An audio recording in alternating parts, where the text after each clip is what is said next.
الله وحده لا شريك له ونشهد أن سيدنا ونبينا ومولانا محمدا عبده ورسوله صلى الله تعالى عليه وعلى آله وأصحابه وبارك وسلم تسليما كثيرا. أما بعد فأعوذ بالله من الشيطان الرجيم. بسم الله الرحمن الرحيم. وسارعوا إلى مغفرة من ربكم وجنة عرضها السماوات والأرض أعدت للمتقين الذين ينفقون في السراء والضراء والكاظمين الغيظ والعافين عن الناس والله يحب المحسنين والذين إذا فعلوا فاحشة أو ظلموا أنفسهم ذكروا الله فاستغفروا لذنوبهم ومن يغفر الذنوب إلا الله ولم يصروا على ما فعلوا وهم يعلمون أولئك جزاؤهم مغفرة من ربهم وجنات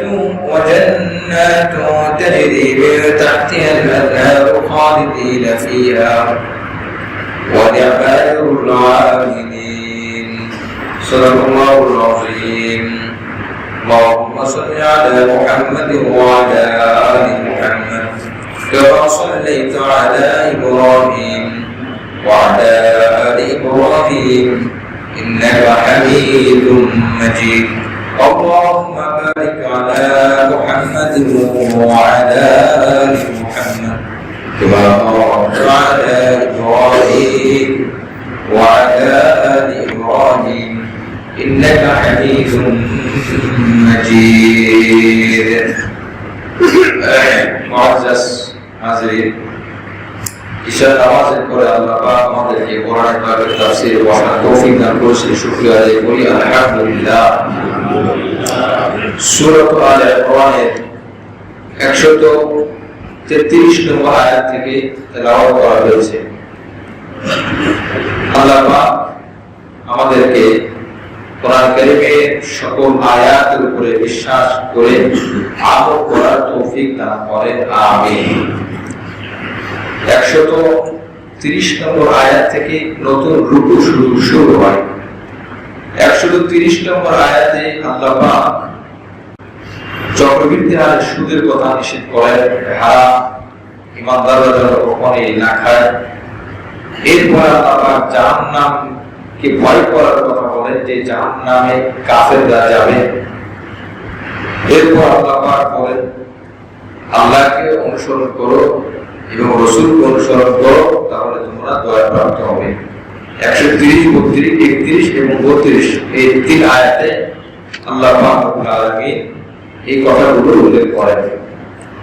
আজ যে আয়াত আমি তেলাওয়াত করেছি 133 নম্বর আয়াত, আল্লাহ পাক বলেন, ওয়াসারি'উ ইলা মাগফিরাতিন মিন রাব্বিকুম ওয়া জান্নাতিন 'আরদুহা আস-সামাওয়াতু ওয়াল আরদ উ'ইদ্দাত লিল মুত্তাকিন।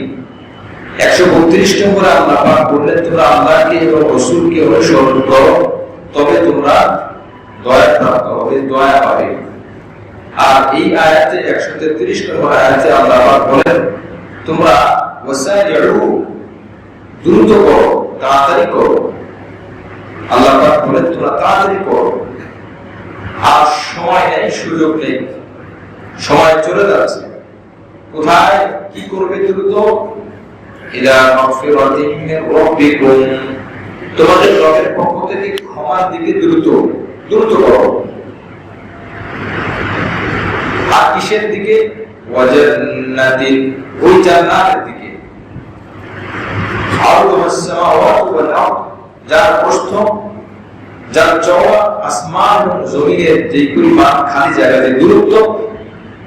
আল্লাহ পাক বোঝানোর জন্য বললেন, জান্নাতের চওড়া জায়গা ঠিক এরকম হবে। সুবহানাল্লাহ।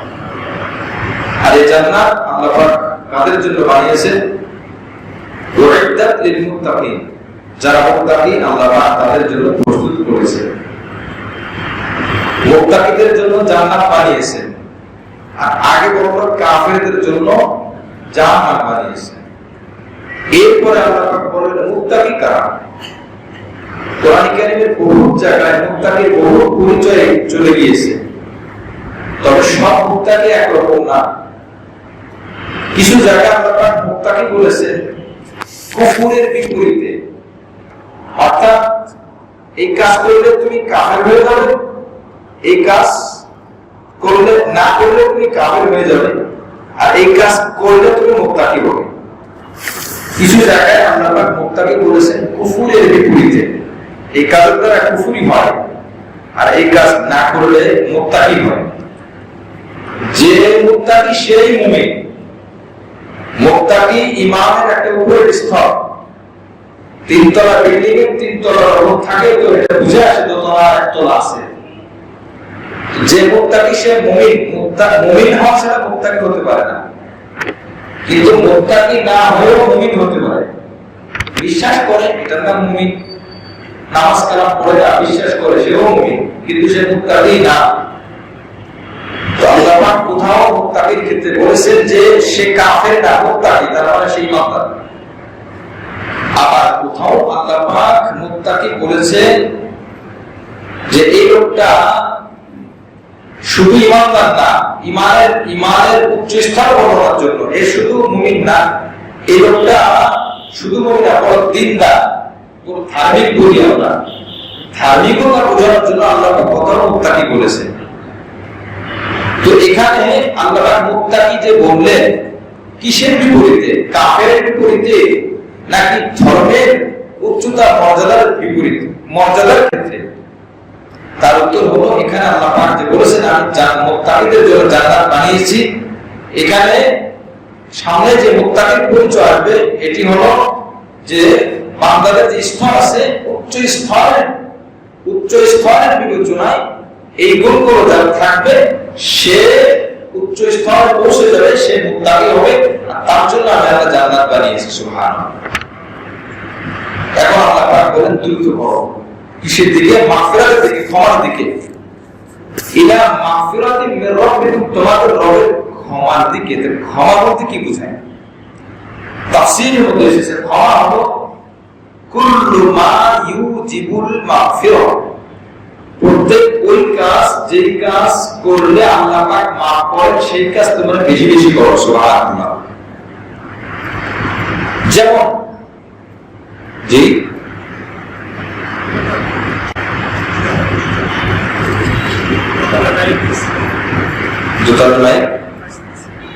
দোতলা মাইক না বাজলে বাসায় মহিলারা আছে তারা শুনতে পাবে না। দোতলার সাথে মহিলাদের আওয়াজ পৌঁছাচ্ছে দোতলার মাধ্যমে, তিনতলা থেকে বন্ধ করা যেতে পারে, তিনতলা থেকে বন্ধ হয়ে না। যাই হোক, যে কথা বলতেছিলাম যে আমরা কোন দিকে যাবো? যেই কাজের দ্বারা বান্দাকে আল্লাহ পাক মাফ করেন সেই কাজের দিকে আমরা দৌড়াবো। এখন কিসের দ্বারা আল্লাহ পাক মাফ করেন আমরা তো সবাই জানি, ইবাদতের দ্বারা মাফ করেন। বিভিন্ন সাহাবায়ে বিভিন্ন ব্যাখ্যা করেছেন। মূল কথা এটাই, ক্ষমার দিকে যাও, মানে যেই কাজ করলে আল্লাহ মাফ করেন সেই কাজের দিকে যাও। মিথ্যা কথা বললে আল্লাহ মাফ করেন? কি বলেন? না। কি কাজ করে, কি কথা বললে সত্য কথা সত্য বলতে হবে। মানুষকে ঠকালে আল্লাহ মাফ করেন? না, মাফ করে না। তো ঠিক আছে, ঠকানো যাবে না, পারলেও উপকার, না হলে ঠকানো যাবে না, তাহলে আল্লাহ ক্ষমা করবে। নামাজ না পড়লে আল্লাহ পাক গুনাহ দেন, নামাজ পড়লে আল্লাহ পাক গুনাহ মাফ করে। তো নামাজের দিকে যেতে হবে। যাকাত না দিলে গুনাহ হবে, যাকাত দিলে গুনাহ হবে, তো যাকাতের দিকে যেতে হবে। হজ ফরজ হলে হজের দিকে যেতে হবে, তো গুনাহ হবে। এক কথায় তাফসীরের মধ্যে এক কথা বলে সব করে দিয়েছে, প্রত্যেক ওই জিনিস যে কাজের দ্বারা বান্দার গুনাহ মাফ হয় সেই কাজ করার দিকে আল্লাহ দ্রুত যেতে বলতেছে। কেন দ্রুত? মানুষের জীবন খুবই সংক্ষিপ্ত, মানুষের জীবন খুবই সংক্ষিপ্ত। একটা মানুষের বয়স 60 থেকে 70 বছর হয়। তো 60 বছর যার হায়াত হয়, দ্রুত কেন বললেন? দ্রুত কি জন্য বললেন? একটা মানুষ দৈনিক কম বেশ মিলে 7 থেকে 8 ঘন্টা ঘুমায়। তো দৈনিক 24 ঘন্টা 3 ভাগের 1 ভাগ সে ঘুমিয়ে থাকে। তাহলে যে 3 ভাগের 1 ভাগ ঘুমিয়ে থাকে, 60 বছর জীবনে কয় বছর সে ঘুমালো? 20 বছর। হিসাব করছে 60 বছর যার হায়াত আছে, 20 বছর ঘুমিয়ে কাটিয়ে দিল। একটা কবর নষ্ট হয়ে যেতে 20 বছর লাগে না। কবরের অস্তিত্ব, হাড্ডি মজ্জা সব নিশ্চিহ্ন হবে 20 বছর লাগে না।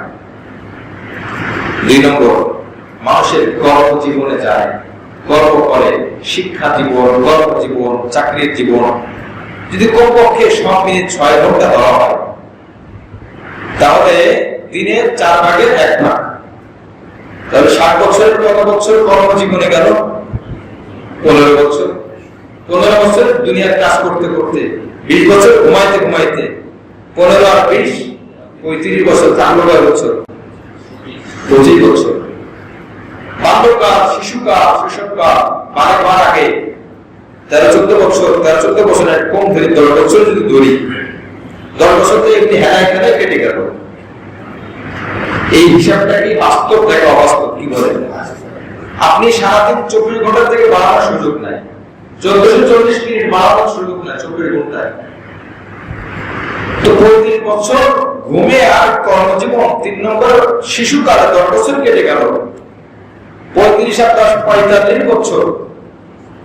60 বছর থেকে 45 বছর দুনিয়ার কাছে চলে গেল, বাকি আছে 15 বছর।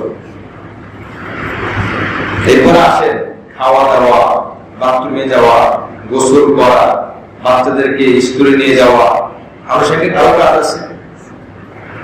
এই সমস্ত কাজ অন্তত তা 3-4 ঘন্টা এমনি চলে যায়। 3 বেলা খাওয়া পরিবেশন, খাওয়ার আয়োজন সবকিছু করতে করতে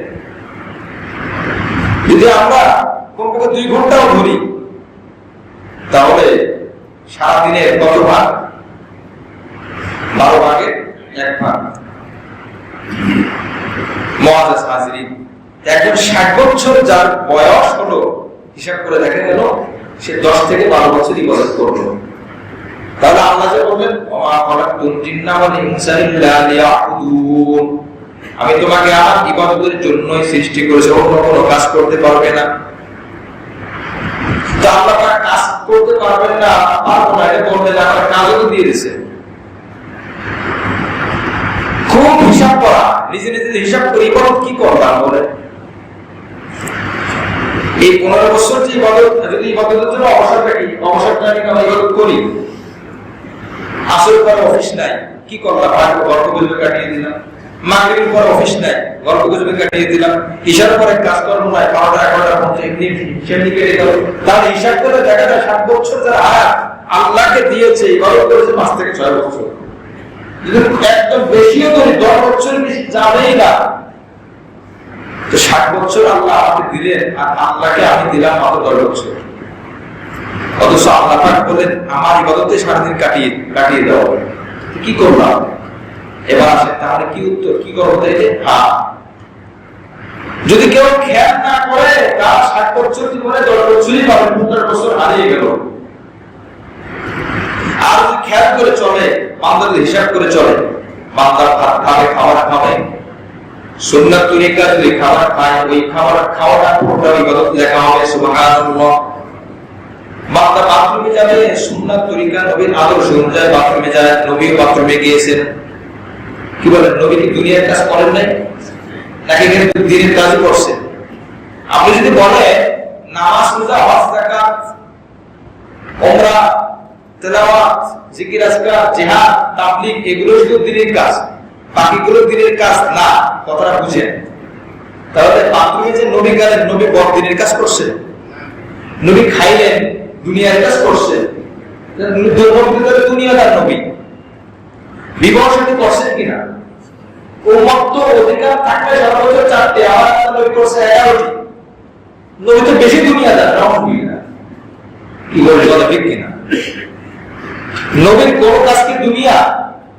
নবীর সব কাজ আখিরাত, সব কাজ ইবাদত। আমরা বুঝি না, আমরা মূর্খ, আমরা আমল করি না, শয়তানের ধোঁকা আসে। এই জন্য আমি আমার জীবনটাকে মনে করি বাজারে ঘাট হলো দুনিয়া, সিজদা দেওয়া হলো ইবাদত। সাহাবায়ে বাজারে গেছে খালি ব্যাগ, বাজার থেকে আসছে ব্যাগ খালি। ব্যাপার কি খালি ব্যাগ কেন বাজার থেকে ফেরার সময়? বলে খালি ব্যাগ না, যাওয়ার সময় আমি গেছি খালি অবস্থায়, আসার সময় 1 লক্ষ নেকি নিয়ে আমি বাসায় ফিরতেছি। সুবহানাল্লাহ। আমার আমলনামায় 1 লক্ষ নেকি একটু আগে যোগ ছিল না, এখন যোগ করা হয়েছে। কিভাবে? লা ইলাহা ইল্লাল্লাহু ওয়াহদাহু লা শারীকা লাহু লাহুল মুলকু ওয়া লাহুল হামদু ইহয়ী ওয়া ইউমীত ওয়া হুয়া আলা কুল্লি শাইইন কাদির। যদি কেউ বাজারে ঢোকার পরে এই দোয়াটি পড়ে, আল্লাহ রাসূল বলেন তার আমলনামায় 1 লক্ষ নেকি দান করা হবে। সুবহানাল্লাহ। 1 লক্ষ গুনাহ মুছে দেওয়া হবে। সুবহানাল্লাহ। তো বাজারে করে আমি খালি হাতে ফিরি। এই জন্য দোকান যদি সুযোগ থাকে, বড় শপিং মল, এখন তো মাশাআল্লাহ শপিং মলে গেলে ধর্মীয় দেশে বা ধর্মীয় দৃষ্টিভঙ্গি থাকলে বাজারে গেলেও আল্লাহর কথা মনে আসবে। কি বল কথা ঠিক কিনা? ধর্মীয় যদি কোনো পরিবেশ কেউ দিতে চাইতে পারবে। শপিং মলে ঢোকার আগে বিশাল অর্ধনগ্ন নারীর চেহারা ছবি আমি ব্যাস দেখে দিব, ওখানে তো জীবনও আপনার ওদের কথা মনে আসবে না। ওই চিন্তা করতে করতে মাথা খারাপ। আপনারা জানেন আমার প্রথম দেখা মদিনাতে বৃন্দাবন একটা শপিং মল আছে না, সব জায়গায় মক্কাতেও আছে। বৃন্দাবন আমি নিচের দিকে যখন যাচ্ছিলাম লিফটে দেখলাম লেখা আছে, দোয়াটা এত ভালো লাগবে। তো এই লেখাটা যে আছে, লেখাটা তো আমি অনিচ্ছাও পড়ি, তাও পড়া হয়ে যাবে কিনা বলেন? বিভিন্ন রাস্তাগুলো দেখবেন আমার দেশে বিভিন্ন জায়গা আছে, বিভিন্ন এলাকাগুলোতে, আঞ্চলিক থানা এলাকা বা ইউনিয়ন এলাকাগুলোতে গাছে গাছে লেখা আছে আল্লাহু আকবার, আস্তাগফিরুল্লাহ, সুবহানাল্লাহ, আছে না লেখা?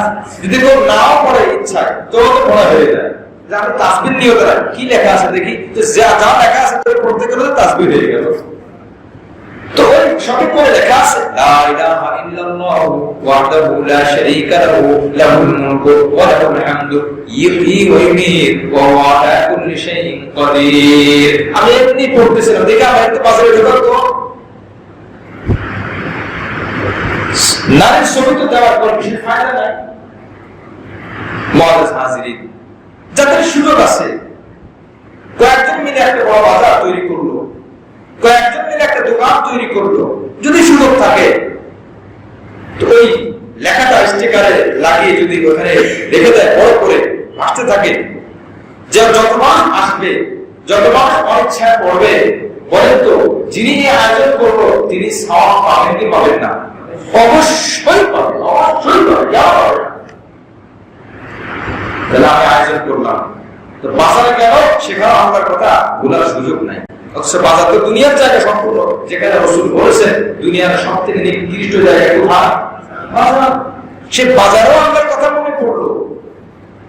বাথরুম নোংরা জায়গা, বাজার নিকৃষ্ট জায়গা, ধর্মীয় জায়গা। কেন? বাথরুমে সাধারণত কেউ গোনা করে না, এই জন্য বাথরুম নিকৃষ্ট না, হয়তো নিম্নমানের জায়গা, ময়লার জায়গা।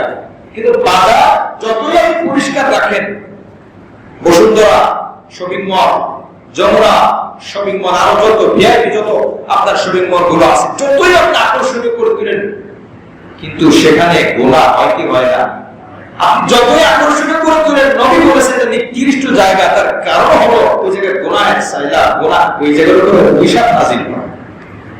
তবে অভিশাপ আসবে না, তারা হক সুন্দরভাবে ক্রেতাও সুন্দরভাবে আচরণ করে, বিক্রেতাও নিয়ম অনুযায়ী, নিয়ম অনুযায়ী, নিয়ম এটা আছে, কাজ আমি পারবো নাকি পারবো না, কোনো যোগাযোগের কোনো বিষয় নাই।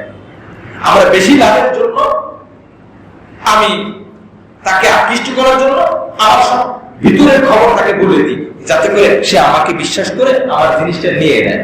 কেন?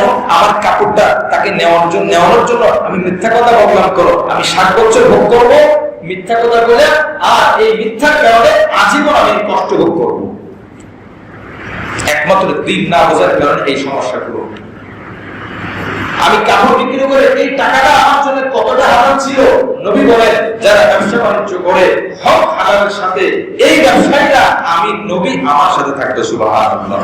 ব্যবসা করে তো আমার নবীর সাথে থাকার ওয়াদা ছিল, আর আমি সেখানে নিকৃষ্ট একজন মানুষ হয়ে গেলাম। এই জন্য সাহাবায়ে কেরাম যে কাজ করতেন, বাথরুমে যাওয়ার আগে দোয়া, বের হয়ে দোয়া, খাবার শুরুতে দোয়া, শেষ করে দোয়া। আল্লাহ রাসূল বলেন, মুসলিম শরীফের হাদিস, মান সাল্লাল ইশা ফি জামাআতিন ফাকান্নামা কামা নিসফাল লাইল, যে ব্যক্তি ঈশার নামাজ কোন ওযর ছাড়া ছেড়ে দেয়নি, জামাতে পড়া, জামাতের সাথে আদায় করেছে, সে কেমন যেন অর্ধেক রাত দাঁড়িয়ে নামাজ আদায় করলো। সুবহানাল্লাহ। ওয়া মান সাল্লাল সুবহা ফি জামাআতিন, আর যে ব্যক্তি ফজরের নামাজও জামাতের সাথে আদায় করার চেষ্টা করলো এবং আদায় করলো, আল্লাহ রাসূল বলেন ফাকান্নামা কামা লাইলা, সে কেমন যেন ঈশার নামাজের পর থেকে ফজরের নামাজ পর্যন্ত সে ইবাদতে কাটিয়ে দিল। সুবহানাল্লাহ। তাহলে আমরা একটু আগে হিসাব করলাম, যে ব্যক্তি 8 ঘন্টা ঘুমায় তার 60 বছরের 20 বছর ঘুমের মধ্যে কাটিয়ে দিল। যদি কেউ ঈশার নামাজ, যদি কেউ ফজরের নামাজ জামাতের সাথে আদায় করে, আল্লাহ রাসূল বলেন ওই 20 বছর তোমার ঘুম না, ওই 20 বছর দেখবা তুমি ইবাদত লেখা হয়ে গেছে। সুবহানাল্লাহ। বান্দা বলে আমি ঘুমাইলাম, তো ঘুমের সময়টা কই? ফেরেশতারা বলবে তুমি ঘুমিয়েছো, তবে সুন্নাত তরিকায় সুন্নাতের উপরে ঘুমিয়েছো, এইজন্য ঘুমটাও তোমার ইবাদত হয়ে গেছে। সুবহানাল্লাহ। খাদ্যটাও ইবাদত, বাজার যাবো ইবাদত, কেনাকাটা করবো ইবাদত, বিক্রি করবো ইবাদত, আল্লাহ দুনিয়া ঘোরাফেরা করবো, সফর করবো, সেটাও ইবাদত। কি বলে কথা ঠিক কিনা? আল্লাহ নিজে বলেছেন কোরআনের মধ্যে, তোমরা সফর করো, ধর্মীয় শিক্ষা সুশিক্ষার সাথে সফর করো, যেই সফরের মধ্যে কোনো গুনাহ হবে না, সফরে গিয়ে ওখানে কোনো গুনাহের কাজ করবো না, শিক্ষা অর্জন করবো। আপনি আল্লাহর নিয়ামত দেখার জন্য গেলেন, কিন্তু সফরের মধ্যে আল্লাহর হুকুম মতে, রাসূলের তরিকা মতে আপনি আদায় করলেন না, নামাজের কোনো খবর নাই, চোখের গুনাহ আমি আদায় করলাম, মিথ্যা কথা বললাম, মানুষকে ঠকালাম, মোবাইলের অপব্যবহার করলাম, চোখের নজরের হেফাজত করলাম না, সে মেয়ে হোক স্ত্রী হোক তাদেরকে পর্দার সাথে আমি পড়াইলাম না, ওই সফরটা আমার শিক্ষা সফর না, ওইটা আমার কুশিক্ষা সফর, শিক্ষা সফর না, ওর দ্বারা আমার গুনাহ হয়। এই জন্য সফরে অনেক শিক্ষা আছে। আপনার সফর হবে ইবাদত হবে, বাথরুম হবে ইবাদত হবে, ঘুম হবে ইবাদত হবে। আল্লাহ রাসূলের ঘরে কিছু সাহাবী আসছে, এসে জিজ্ঞাসা করতেছে আল্লাহ রাসূল সারাদিন কি কি কাজ করেন? তো নবীর আমল সম্পর্কে আম্মা জানরা বর্ণনা দিয়ে দিলেন, নবী এই কাজ করে।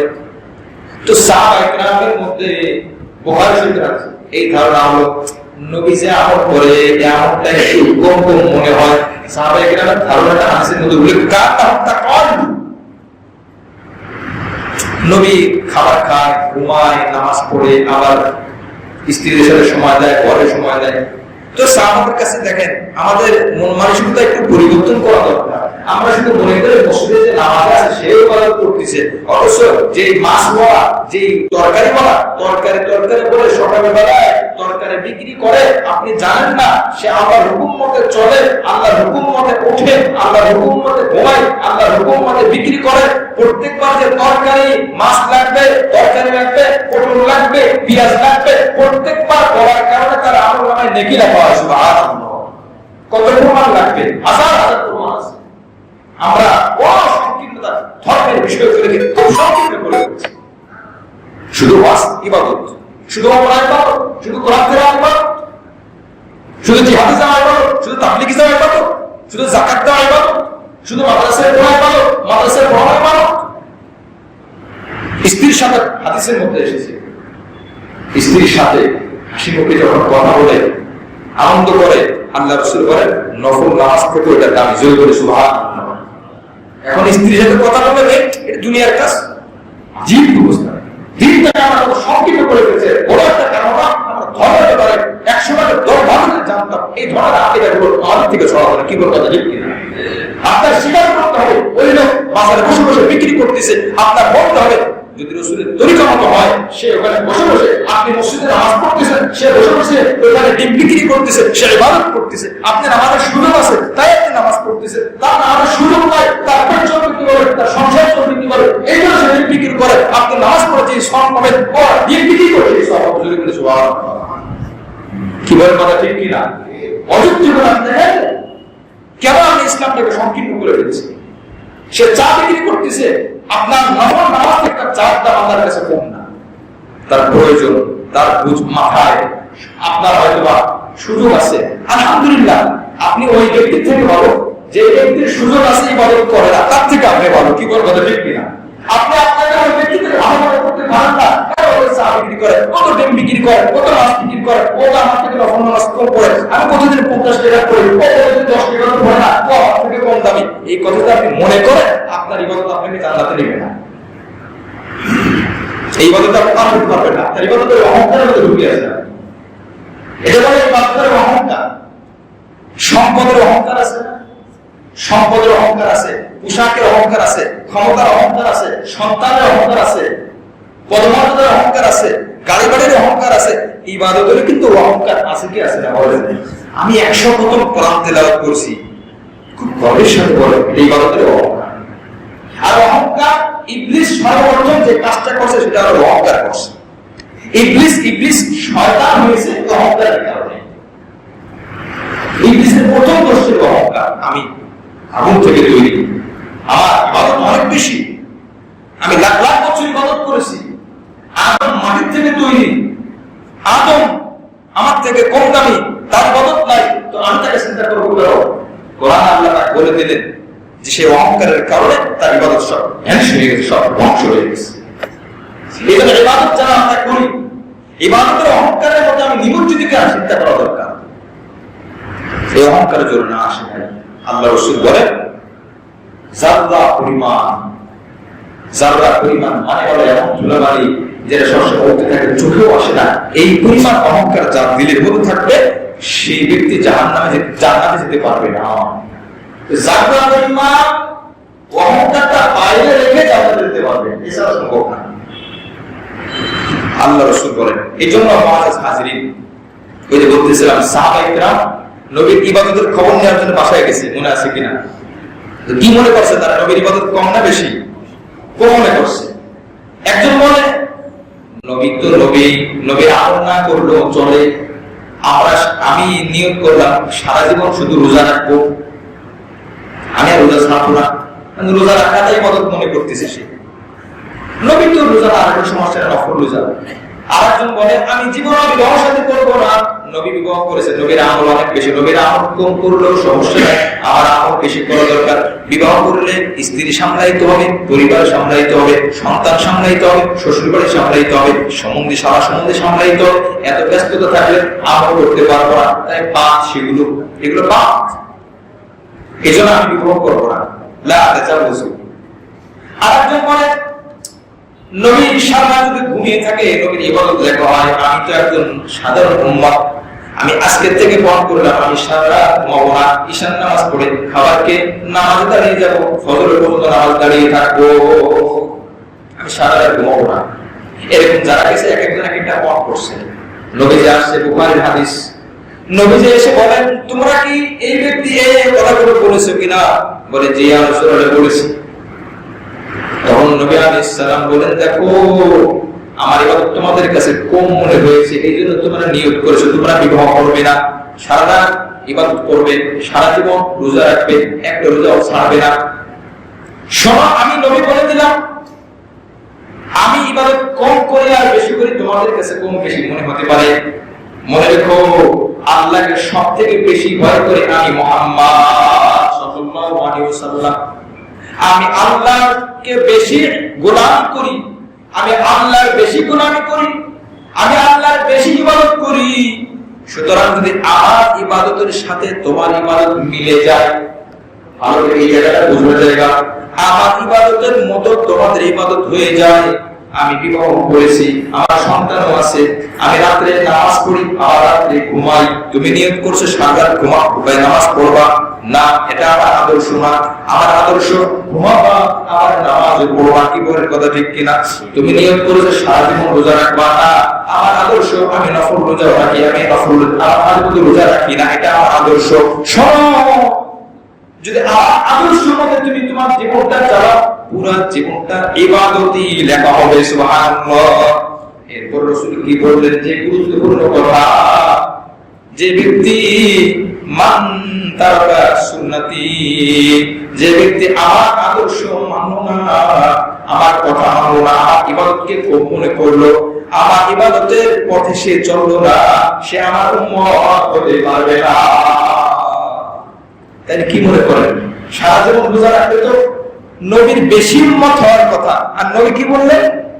সারা জীবন রোজা রাখলে তো ইবাদত মনে করেন না, না না, সারা জীবন রোজা রাখলে ইবাদত হবে, কিন্তু আমার সুন্নাত হবে না।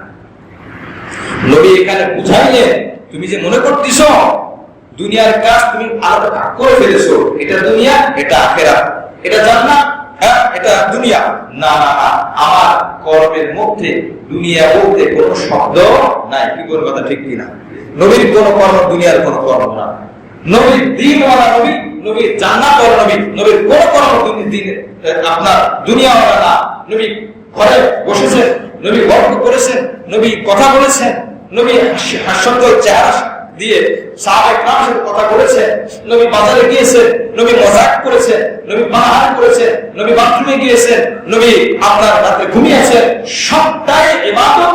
এই যে আয়াতের মধ্যে আমরা যদি এখন ইবাদত দুনিয়া আর আখিরাত, দুনিয়া আর আখিরাত আলাদা করি, নামাজটা ইবাদত, বাথরুমে যাওয়া দুনিয়া, নামাজটা রাতে আপনার নামাজ পড়া ইবাদত, ঘুমানো দুনিয়া, তাহলে ওই যে হিসাব 60 বছরের মধ্যে আপনি 10 বছর ইবাদত খুঁজে পাবেন, তাও এটা কবুল হবে কিনা বলা যায় না। আর রাসূল বলেছেন আমার তরিকা মতো করো, পুরো 60 বছরের 60 বছরই ইবাদত হবে। সুবহানাল্লাহ।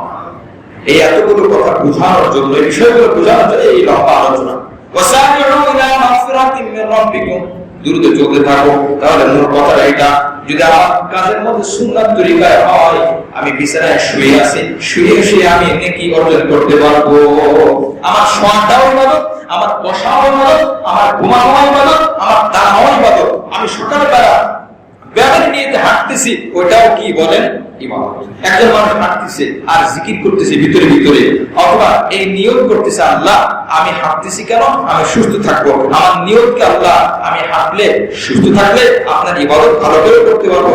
এই নিয়ত যার আছে, ওই যে সেই নিয়তে সে হাঁটলো, প্রত্যেকটা হাঁটার বিনিময়ে সে নেকি পেয়ে যাবে। সুবহানাল্লাহ। যদি সে হাঁটার মধ্যে গুনাহ না করে। তাহলে আমাদের দুনিয়া, আমরা যে কাজগুলো করি, কোন কাজকে দুনিয়া আছে বলেন? সবটাই কি আখিরাত, সবটাই দ্বীন ধর্ম। যারা অল্প বিদ্যা, যারা বোঝে না, অথবা যে মনে করে এটাই ইবাদত। কিছু মানুষ আছে রোজা নফল এত পছন্দ করে, অন্য কোন আমল এত পছন্দ, দান সৎকারকে এত পছন্দ করে না, না রোজাটাই আসল। আরে দেখো না রোজার দ্বারা কত মর্যাদা লাভ হয়। আবার কিছু মানুষ আছে দামটাকে খুব গুরুত্ব দেয়, রোজাটাকে গুরুত্ব দেয় না। আবার কিছু মানুষ আছে শুধু কোরআন তেলাওয়াত করে গুরুত্ব দেয়, অন্যকে গুরুত্ব দেয় না। ইবাদত প্রত্যেকটা তার স্ব জায়গায় সম্মানিত, মর্যাদাশীল, মর্যাদাবান। আমি যদি কোন জায়গায় কম মনে করি, এটা আমার ক্ষতি হবে, এটা আমার ক্ষতির কারণ হবে। আমি কোন জায়গায় কম মনে করবো না। আমি যেটা সুবিধা, আমি যখন যেটা সুবিধা আমি এটা করতে থাকবো। এটাই হলো আমার নিয়ম, এটাই হলো আমার অভ্যাস করতে হবে, এটাকে দিন মনে করতে হবে। কোন কাজ আমার দুনিয়া না। বাসায় মহিলারা রান্না বান্না করবে, এটাকে দুনিয়া না আখিরাত, দুনিয়া না আখিরাত কি বলেন?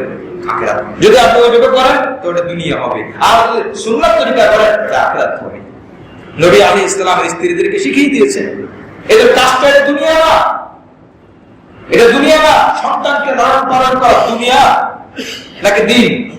বলেন। সন্তানকে লালন পালন করার জন্য দায়িত্ব কে দিয়েছেন? আল্লাহ দিয়েছেন না? তো আল্লাহকে মানুষকে দুনিয়ার কাজ দেবে কেন? সন্তানকে যদি বৈধ অর্থাৎ সুন্দর হবে আদব শিখার জন্য তার পিছনে সময় দেয়, তাকে পানাহার করায়, তাকে গোসল করিয়ে দেয়, তাকে পোশাক পরিয়ে দেয়, সুন্নাতে জীবন শিখায়, আমলে জীবন শিখায়, প্রত্যেকটা ওই মায়ের কর্ম, মায়ের প্রত্যেকটা কাজ সবগুলোই ইবাদত হবে। জোরে বলে সুবহানাল্লাহ। সবগুলো ইবাদত। এই চেষ্টা যদি না করে, তাহলে আব্দুল কাদের জিলানী কার থেকে আসছে, মুহিউদ্দিন চিশতি কার থেকে আসছে? আপনি ইতিহাস তালাশ করে ওই মা তার পুরো দুনিয়া, পুরো সব দুনিয়ার কাজটা আখিরাত বানিয়ে দিয়েছে। মুহিউদ্দিন চিশতি রাহমাতুল্লাহ আলাইহি বলছেন, আমার তোমাকে দুধ পান করানোর দায়িত্ব আমি সবসময় চেষ্টা করেছি, হে আমার সন্তান মুঈনুদ্দিন, আমি ওযু অবস্থায় তোমাকে দুধ পান করানোর চেষ্টা করেছি। সুবহানাল্লাহ। যতকাল তুমি আমার পেটে ছিলে অতকাল আমি রাত্রিবেলা তাহাজ্জুদ নামাজ পড়ার চেষ্টা করেছি। সুবহানাল্লাহ। মায়ের এই অবদানের কারণে মুঈনুদ্দিন চিশতি হয়েছে। এই দলের খবর থাকে না, শুধু মুঈনুদ্দিন মুঈনুদ্দিন মুঈনুদ্দিন। মা যে চেষ্টা করেছে, মা দুনিয়ার কাজটাকে আখিরাত বানিয়েছে, এটা কোন সন্তানের মধ্যে পড়েছে এই জিনিসটা তার খবর নেই। এই জন্য আমরা যে কাজ করি, ব্যবসা হোক, কর্ম হোক, সন্তান লালন পালন, সন্তান গর্ভধারণ, রান্না করা, গোসল করা, ঘর পরিষ্কার করা, এই সবগুলো সুন্নাত তরিকা যখন হবে, আপনি খুঁজে খুঁজে খুঁটে খুঁটে যখন করবেন, তখন ওই কাজটা কি হবে? দুনিয়া থাকবে না, দিন হয়ে যাবে, আখিরাত হয়ে যাবে, নাজাত রসিলা হবে, নেকি অর্জন হবে। জোরে বলে সুবহানাল্লাহ।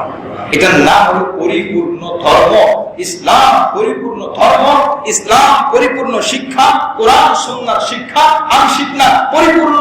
কোনটাকে বাদ দিয়ে নবী আলাইহিস সালাম এমন কোন কাজ আছে বলেন দুনিয়া চলার জন্য যা যা করা দরকার সবকিছু করেছেন, আর বলেছেন আমার পদ্ধতি অনুযায়ী হবে, এটা ইবাদত হয়ে যাবে। নবী চিকিৎসা করেছেন, নবী বলেছেন পদ্ধতি অনুযায়ী করো, এটা ইবাদত হয়ে যাবে। চিকিৎসা করো, ডাক্তার ভূমিকা পালন করতেছে, তো সে ওই নিয়ম করে করবে, ওই পদ্ধতিতে করবে, ঠকাবে না রোগীকে, তো তার চিকিৎসা করা ইবাদত হয়ে যাবে। সুবহানাল্লাহ। সে পয়সাও পাবে, ইবাদতও পাবে। মুআজ্জাজ হাজিরিন, এই জন্য আমাদের চেষ্টা থাকতে হবে দ্রুত চলতে থাকা, দ্রুত দেওয়া। আর সময় নাই। আমার বয়স 15 বছর, সময় নাই এখন আর ভাই, আর সময় নাই। কারণ 14 বছর 15 বছরের ব্যক্তিদেরকেও কবরস্থানে পাওয়া যায় কি যায় না? আপনি কিসের আশায় এখন বসে আছেন? আপনার বয়স 18 বছর, আপনি মনে করতেছেন না 30 বছর হোক তখন ইবাদত করবো। আশ্চর্য কথা। আপনাকে কে বলছে 30 বছর পর্যন্ত আপনার হায়াত আছে? বলে কই কবরস্থানে তো পাওয়া যায় না। আচ্ছা, কবরস্থানে কি শতকরা 5টা হলেও তো পাওয়া যায় না? ওই 5টার মধ্যে যে আপনি হবেন না, এই গ্যারান্টি আপনি আছে আপনার কাছে? তাহলে আমিও আপনাকে লিখে দেবো, আপনি ইবাদত করার দরকার নেই। আমি বললাম বাংলাদেশের সব হুজুরদেরকে ডাক দিব, ডেকে বলবো লিখিত আকারে দেন, এই লোক বলছে তার বয়স 20 বছর, এখন ইবাদত করবে না, 30 বছর পরে ইবাদত করবে। কেন? ওর হায়াত নাকি 30 বছর পরেও থাকবে। ও যদি গ্যারান্টি দিতে পারে, তো হুজুররাও সব গ্যারান্টি দিলাম, আমরাও সাক্ষী দিলাম, আমরাও তাকে দলিল লিখে দিলাম যে ও জান্নাতি হবে। ব্যাস, আপনি ও এখন আমল করার দরকার নাই, ও জান্নাতি মাত্র জাহান্নামে যাবে না। যদি আপনি এই গ্যারান্টি দেন, হুজুররাও এই গ্যারান্টি দিবে। বলেন হায়াতের গ্যারান্টি দেওয়ার সুযোগ আছে কারো? নাই। তাহলে হুজুরদের গ্যারান্টি দেওয়ার সুযোগ নেই। এটা ইবাদতে নেমে যাওয়া আজীব অবস্থা। শিক্ষণীয় কথাগুলো বলতে হয়। অনেক সময় দেখা যায় বাচ্চাদের বয়স 4 বছর, 5 বছর, 6 বছর, মাশাআল্লাহ বাবার সাথে বাবা সন্তানকে ছেলেকে মসজিদে নিয়ে আসে। ভালো কথা, সুন্দর কথা। কেন? হুজুর অভ্যস্ত হবে, আমলদার হবে, খুব ভালো। এই ছেলেটা তখন 10 বছর, 12 বছর, 13 বছর, 14 বছর, 15 বছরে গেল, তখন আর তাকে দেখা যায় না। কি বলবো, তা ঠিক কিনা? ভাই আপনার ছেলেকে না আনলেন, এখন আনেন না কেন? হুজুর পড়ার অনেক ব্যস্ততা। একটু গভীর ভাবে আপনি মনোযোগ দেন তো। আপনি চিন্তা করে কথাটা বলেন। আপনার সন্তানকে 7 বছর বয়সে আনলেন কেন? ভবিষ্যতে ভালো হবে, নামাজি হবে, দিনদার হবে। এখন 13 বছর বয়স, এখন তো আর বেশি আনা দরকার। এখন সে উঠতে বয়স, এই বয়সটা ঝুঁকিপূর্ণ বয়স, এই বয়সটা খুব বিপদ একটা যুক্ত বয়স। এখন তাকে আনে না কেন? ব্যস্ত, পড়ালেখার চাপ, সকালে পড়া থাকে, হোমওয়ার্ক থাকে, এরপরে ক্লাস থাকে, এরপরে কোচিং থাকে, নানান কারণ সময় পায় না মসজিদে আসার। জোরে করে নাউজুবিল্লাহ। আপনি কোন সাহসে বলেন মসজিদে আসার সময় পায় না? তাহলে আপনার আমার নবীকে মসজিদে আসাটি এটা অতিরিক্ত কাজ, এটা ঝামেলার কাজ দিয়ে গেলেন। আপনি কিভাবে করলেন? আপনার ইমানের অবস্থা কি? মসজিদে আসার সময় হয় না, বা মসজিদে আসলে আমার ছেলের পড়ালেখা তো ঘাটতি হবে। এই কথা না বললে মনের মধ্যে এই কল্পনা আসে কি আসে না? জুম্মার দিন জুম্মার নামাজে আনা হয় বাচ্চাদেরকে, এটা এই কথাগুলো বলার উদ্দেশ্যে সংশোধন করা, দৃষ্টিভঙ্গি পরিবর্তন করা। 6-7 বছর বয়সে না আনলেও চলতো। যে যুক্তিতে আপনি 6-7 বছর বয়সে আপনার ছেলেকে আনলেন, ওই যুক্তিতে 13 বছর বয়সও আছে, 14-15 বছর বয়সে আছে। কেন সে আসে না? কেন সে আসবে না? এখন যদি তাকে আপনি না আনেন, তখন আপনি 2 বার বললেন, এখন তো আপনি 5 বার করবেন, তখন আপনি 5 বার বললে 10 বার করবেন। কারণ তখন যে কারণে আনছেন, এখন সেই কারণটার মধ্যে এখন নিহিত আছে। যদি প্রশ্ন ঘটে, যদি বলে আমার বাবা আমাকে বলে, আমার বাবা আমাকে বলছে যে ব্যস্ততা, পড়ালেখার চাপ, বাসায় পড়লেও নামাজ হবে, নামাজ তো পড়লেই হয়, নামাজ তো পড়লেই হয়, এই মসজিদের জায়গা কিনে এই অপচয় করার কোনো দরকার আছে? অনেক ইমামদের মতে আপনি খুঁজে দেখবেন, হাদিসের মতে অনেক ইমামদের মতে বালেগ ছেলেরা কোনো কারণ ছাড়া যদি মসজিদে না আসে, ঘরে নামাজ আদায় করে, আর কারণটা অভ্যাসগত কারণ না, হঠাৎ কোনো আপেক্ষিক ঘটনা চলে আসছে, এটা কিন্তু অভ্যাস বানিয়ে ফেলে, তার নামাজ হয় না। অনেক ইমামরা হাদিসের আলোকে এই কথাগুলো বলেছেন। জুম্মার দিন ওই বাচ্চাকে দেখা যায়, কেন আছেন ভাই জুম্মার দিন? যদি প্রশ্ন করা হয় উত্তর হবে হুজুর নামাজ পড়তে হবে, না পড়লে জাহান্নামে যাবে, নামাজ পড়লে জান্নাতে যাবে, দিন শিখবে, ধর্ম শিখবে, ঠিক না? কি বলবো? এই কথাগুলোই তো জুম্মার দিন না জানার উদ্দেশ্য কি? জাহান্নাম থেকে বাঁচা না, জান্নাত অর্জন না। তাহলে সপ্তাহে 35 ওয়াক্ত নামাজের এক ওয়াক্ত হলো জুম্মা, আর 34 ওয়াক্ত ফরজ নামাজ। এই নামাজে আপনি আনলেন না কেন? আপনি জুম্মার নামাজ আনলেন কি জন্য? নামাজ শেখার জন্য, জান্নাতে যাওয়ার জন্য। তো 34 ওয়াক্ত না পড়লে কি জান্নাতে যাওয়া যাবে? কথাগুলো কিন্তু ভাই আমি খুব সহজভাবে ওয়াজ হিসাবে বললাম না, এটা পর্যালোচনা হিসেবে বললাম। এগুলো চিন্তার বিষয়, ভাববার বিষয়। প্রত্যেকটা বিল্ডিং এ এই ধরনের বয়সের 7-8 বছর 10 বছর থেকে নিয়ে 18 বছর 20 বছর বয়স পর্যন্ত বাচ্চারা আছে কি আছে না? মসজিদে দেখা যায় না কেন? কেন দেখা যায় না?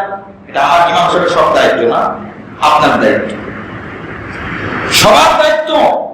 ইমাম সাহেব বলে দিবে তার জায়গা থেকে, বাস্তবায়ন ইমাম করবে না, বাস্তবায়ন করবে যে গার্ডিয়ান শেষে করবে। চেষ্টা করতে হবে, আসুক বা না আসুক, সুযোগ করে দিতে হবে।